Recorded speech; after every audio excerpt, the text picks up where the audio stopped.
नमस्कार।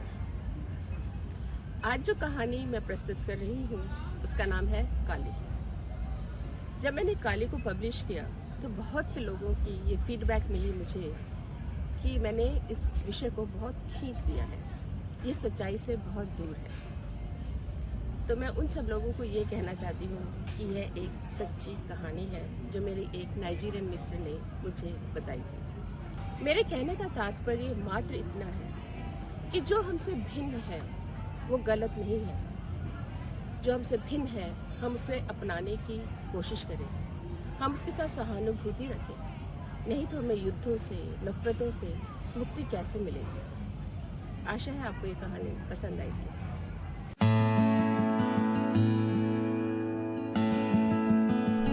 काली।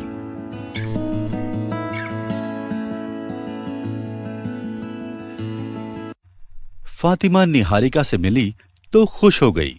हिंदी फिल्में देख देखकर उसे हिंदुस्तानियों से प्यार हो गया था।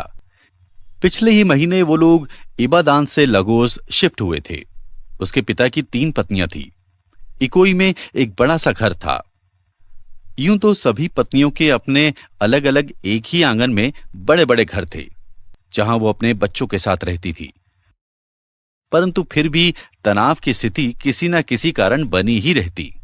एक दूसरे की बुराइयां करना, जलना, कुड़ना फातिमा रोज देखती। फातिमा जब हिंदी फिल्मों की हीरो की वफादारी को देखती तो उसका मन पिघल उठता। वो 11 साल की थी जब उसने खुलेआम घोषणा कर डाली कि वो विवाह करेगी तो किसी भारतीय से। निहारिका भारत से अभी हाल ही में नाइजीरिया आई ही थी और वो भारतीय स्कूल में 10वीं कक्षा में पढ़ती थी और फातिमा ब्रिटिश स्कूल में ए लेवल कर रही थी। निहारिका को किसी नाइजीरियन से दोस्ती करने की उत्सुकता थी तो फातिमा को तो हर भारतीय महान लगता था। दोस्ती चल निकली। एक बार तैरने के लिए निहारिका अपने बड़े भाई नवीन के साथ आई तो फातिमा इतने हैंडसम लड़के को देखते ही रह गई। पता चला वो भारत में इंजीनियरिंग के 3रे साल में है और यहां आजकल छुट्टियों में आया हुआ है। फिर तो फातिमा निहारिका से मिलने के बहाने ढूंढने लगी। नवीन से भी उसकी दोस्ती हो गई। वो तीनों कभी समुद्र किनारे तो कभी किसी मॉल में इकट्ठे जाने लगे। निहारिका खुश थी कि भाई के कारण उसे दूर जगहों पर जाने की स्वतंत्रता मिल रही है। नवीन खुश था कि पहली बार उसकी किसी लड़की से दोस्ती हो रही है। फातिमा खुश थी कि शायद इससे उसको पुरुषों की बहु विवाह प्रथा से बचने का अवसर मिल जाए। नवीन पढ़ लिखकर अपने पिता की तरह लगोस में नौकरी करने आ गया। अब उसके पास अपना घर, कार और ड्राइवर थे। वो फातिमा से खुलकर मिलने लगा। फातिमा ने हिंदी फिल्मों से अच्छी खासी हिंदी सीख ली थी, पर बोलने का अभ्यास नहीं था।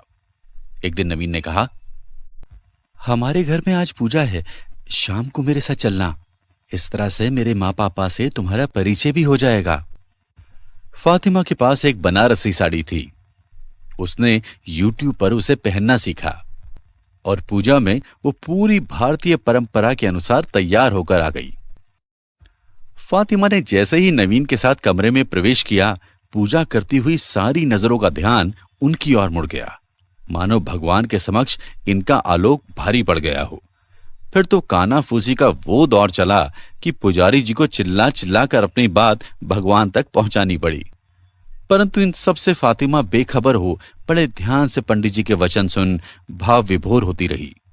वो कह रहे थे, भारत ही एकमात्र ऐसा देश है जो वसुधैवम कुटुंबकम की कल्पना करता है। न केवल इस धरा पर रहने वाले सभी प्राणी एक हैं, अपितु सकल ब्रह्मांड में एक ही तत्व विद्यमान है। विवेकानंद जी ने कहा है, आप और मैं भाई भाई ही नहीं अपितु वास्तव में एक हैं। सब चले गए तो नवीन की मां ने हिंदी में कहा,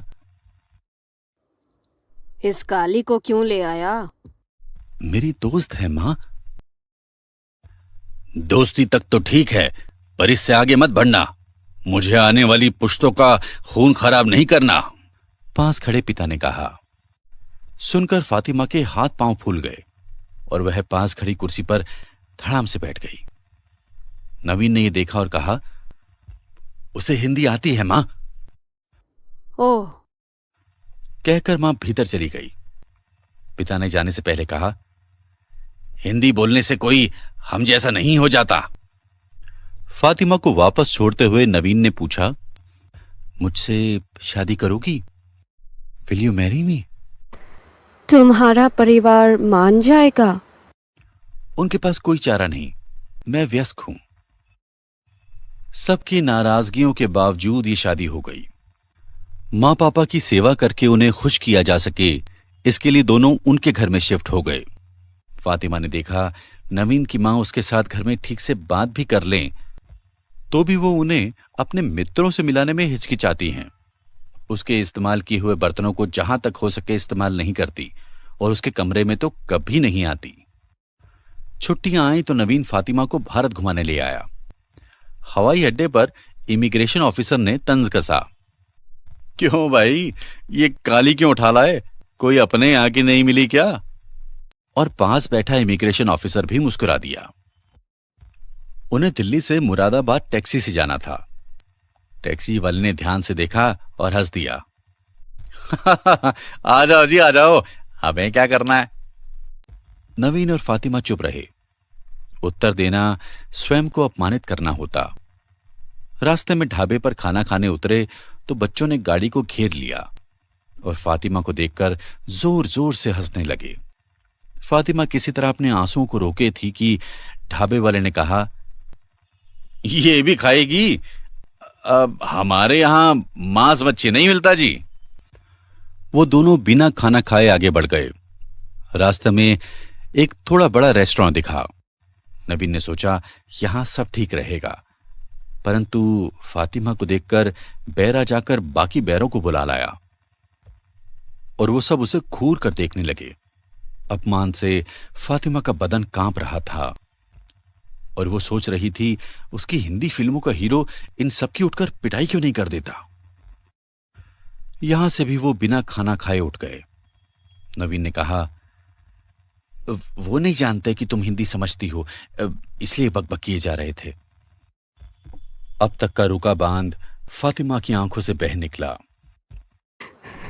मैं खुश हूँ कि वो नहीं जानते कि मैं उनकी भाषा समझ रही हूँ। नहीं तो वसुधैवम कुटुंबकम कहने वालों की असलियत मुझे कैसे पता चलती। गाड़ी से बाहर उतरते ही मुझे ऐसा लगता है जैसे मैं कोई जंगल से भागा हुआ जानवर हूँ। मुझे बहुत अफसोस है, जो अनजान है उसके प्रति उत्सुकता रखने की अपेक्षा हम आक्रामक होते हैं। यदि तुम में ये सहिष्णुता है तो मेरे लिए काफी है। ने उसका हाथ दबा दिया।